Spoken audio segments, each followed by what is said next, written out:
Hey there, friends. Welcome back to another episode of the Bible in Life podcast. My name is John Whitaker. I am the creator of the Bible in Life podcast, as well as the Bible in Life online ministries, which includes this podcast, the listener's commentary, where I just teach straight through books of the Bible. I've got some online courses and a variety of other things on my websites. And my goal in all of that is to try to make things that help you really learn and live the Bible, to teach the Bible in such a way that it's clear, easy to understand, connected to your everyday life. I like to call it blue jeans theology. So hope it's helpful to you. And if you're a first-time visitor to the podcast, welcome. We're super glad you're here. Pray you find this valuable and useful to you as you seek to follow Jesus by learning and living the Bible. All right, on this episode of the Bible in Life podcast, I jump back into a conversation with my friend Stephen Norris. This time, we were reflecting on the book of First Peter, and we just kind of pick up the conversation thinking through First Peter, thinking through, we mentioned the listener's commentary, and that you can study First Peter there on the listener's commentary, and just some of the questions that maybe Stephen had as he read through the book. And on this particular episode, we end up focusing on this idea of lifestyle evangelism. And that is how our life can declare the excellencies of God and the salvation He's given us. In fact, Stephen is a great example of that in his current job and life. And so we end up talking about his life and how he uses his vocation, his job, as a way to point people to Jesus and bring Jesus' wisdom and goodness into their lives. And so hope you find this helpful as you think through maybe your life and how your life can also be used in such a way to cause people to be curious about your faith in Jesus, maybe can cause people to have questions about God and their unbelief in God because of how you live your life. And so take a listen to this part of my conversation with Stephen Norris as we reflect on 1 Peter.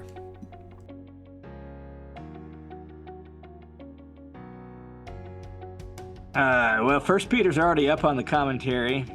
So, is it? Yep. So, Man. I think it's a really apropos book for our time, and that's part of the reason why I suggested it. Okay. And Had it already? When did you put it up? Like months ago? yeah, Oh, before I the guess gospel, I think before the gospel. So it's before the Gospel of John. So yeah, it had to be months and months ago. yeah, I guess I Yeah. assumed that you had it on your to-do list, and that's Oh yeah, like I've had it you're on my you're to gonna done be in list. it anyways. Yeah, yeah. I just really think I think the backstory to First Peter is so appropriate and to our time, and I think it's a good book for us to think about in our current time in Western history, I guess. So that's Yeah, so that I was totally so that's agree. why I kind of suggested it. But so Yep. I hadn't been in First Peter in a long time, probably over a year, and the last time I had been in it, I was just kind of on a read through the New Testament crusade, so I didn't like spend time in it. I just read through it, and yeah, um, I came out of it with the same. And I think just the current climate also just like you're saying, kind of pointed out to me like this is really there's a lot of crossover here. yeah, yeah, yeah. So what are some of the things particularly that stood out to you in that regard? I guess just out of curiosity. Um, in the regard to well, I guess it depends on exactly what you mean. There's several themes that I think are pretty applicable. One being, um, doing what's right in the light of maybe disagreeing with the culture or the leadership around you and above you, Yeah, um, and all while maintaining um, the peace and gentle spirit and maintaining a good, what's the right word? Like not giving anyone any reason to have anything against you for being a Yeah. Christian. Yeah. Which I think is really, like, right now, where there's so much of our country that just thinks you must be an idiot if you're a Christian. Like, Right. it's like that black and white for so many people right now, Yeah. It is. that um, to be able to live in that environment, but also prove God's word right through your actions. Right. Mm-hmm. Um, Not even necessarily by like evangelizing to them, but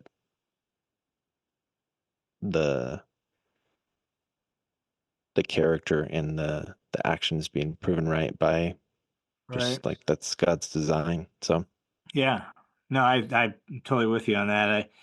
The whole middle section of the book where Peter kind of goes off on this idea of doing good so that in the day in which God visits us, right, we will be vindicated. It'll be like, yeah, the Christians were right, and it'll yeah, be hard to slander us because we've been known as people who've done a lot of good in town, a lot of good in our neighborhood, a lot of good for people. If we could just do good, it would really be helpful and be known as people who like they're I don't get their beliefs. I think their ethics are weird, but they sure do a right, lot of good in town. If Christians had that right, reputation, that would be helpful. yeah. And even on top of that, just like he's a good neighbor, he's a good guy, or Yeah.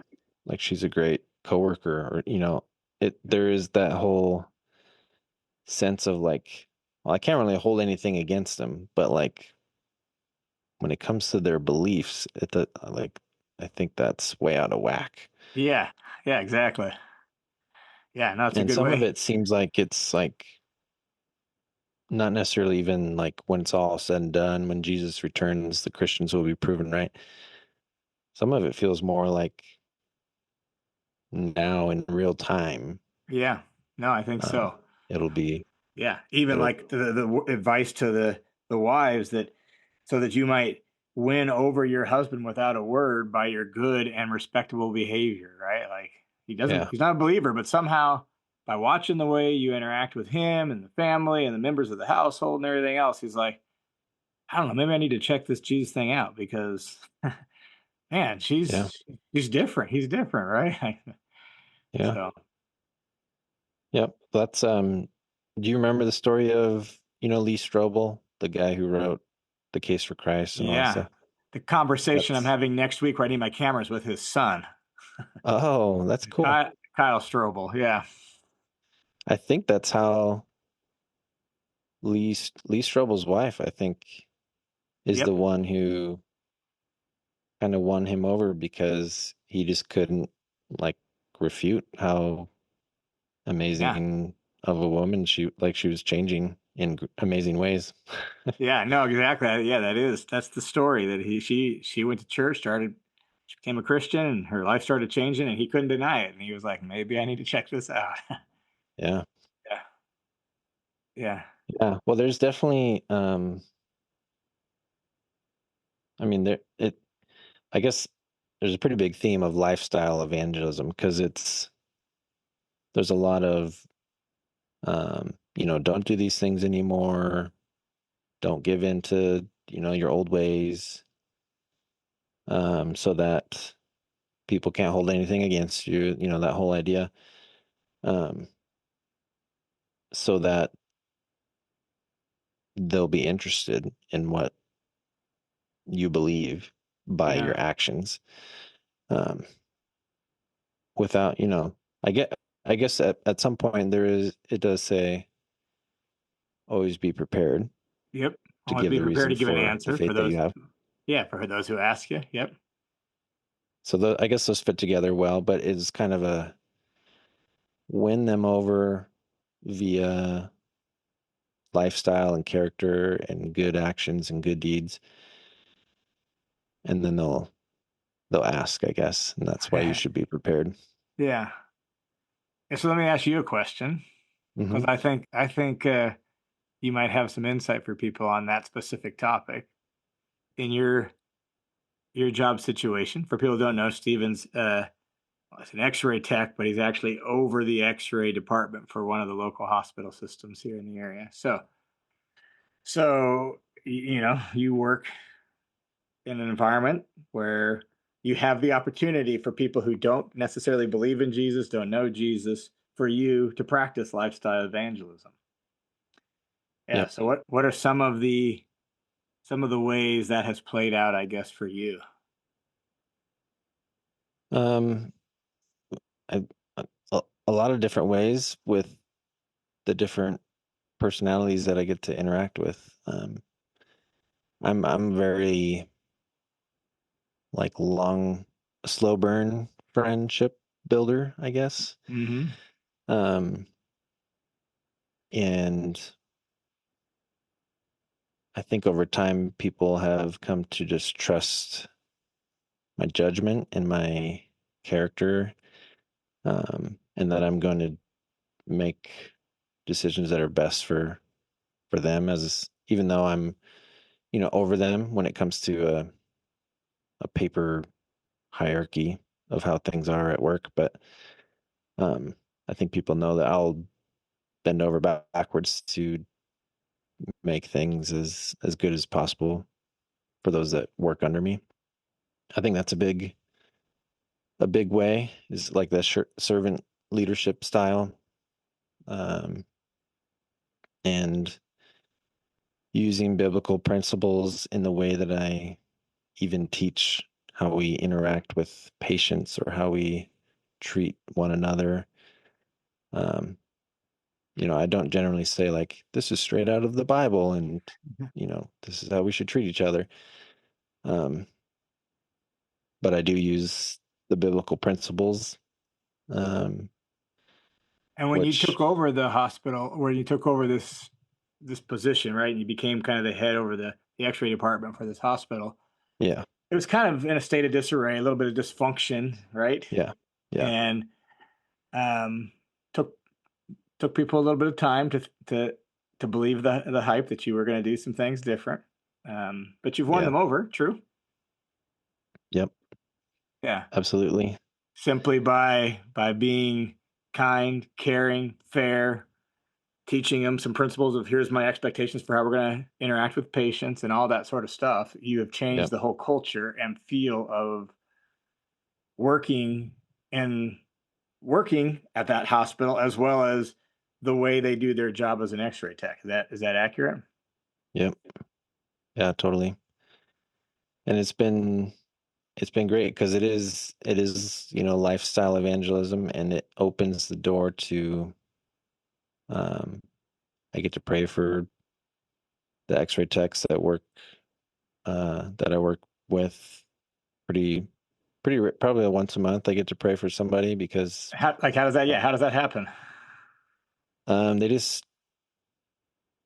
come in to update me on something going, usually because they need time off, like so and so is dying, or I need to have surgery, or Something going on in their life.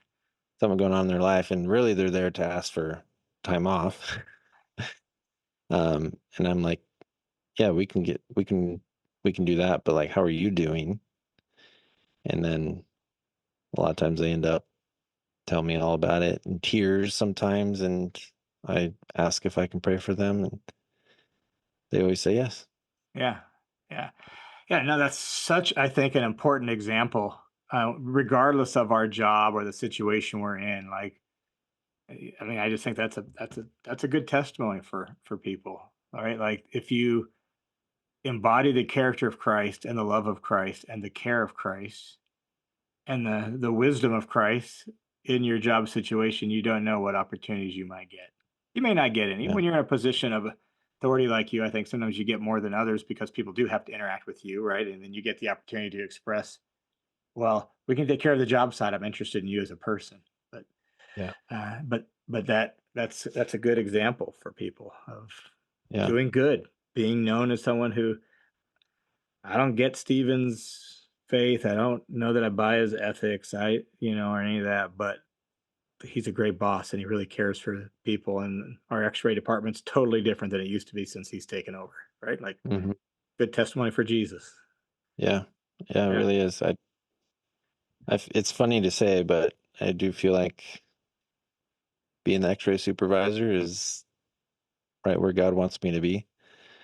And I've really enjoyed that journey. I'd say another thing that people have called out in me multiple times um, is like staying calm under pressure, like keeping my head straight when something is maddening, maybe. Mhm.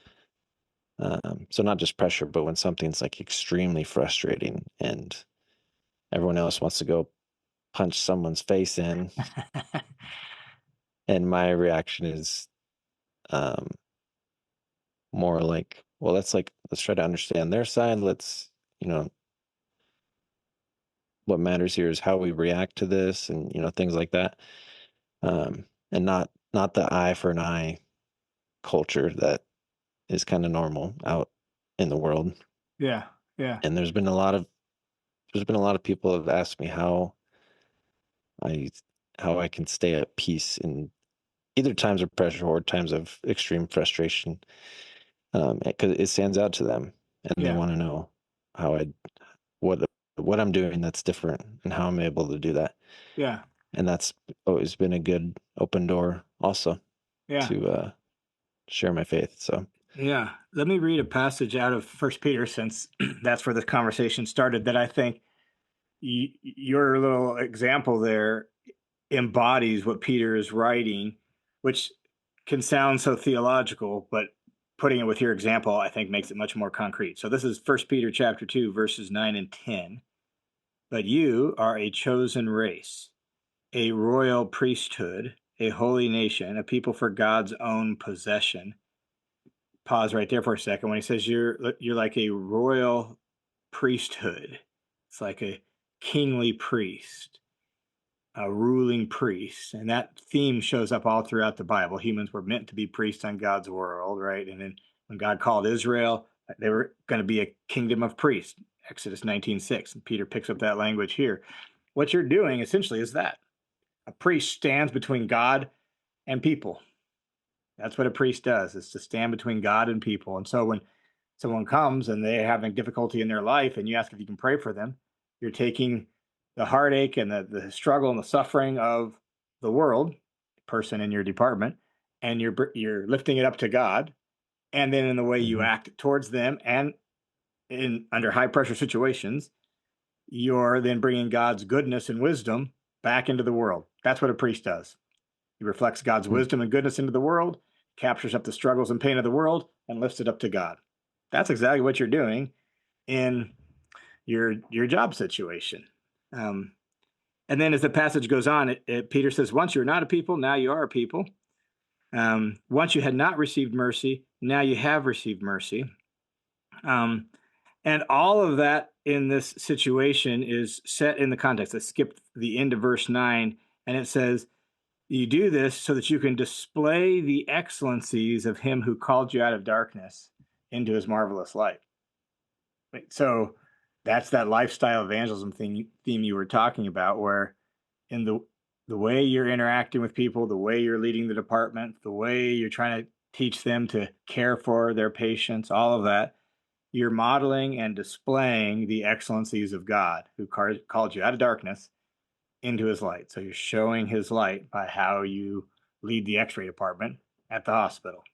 Um, and in doing so, you're embodying what it means to be a, a, a little kingly priest over your sphere of influence, which happens to be an X-ray department.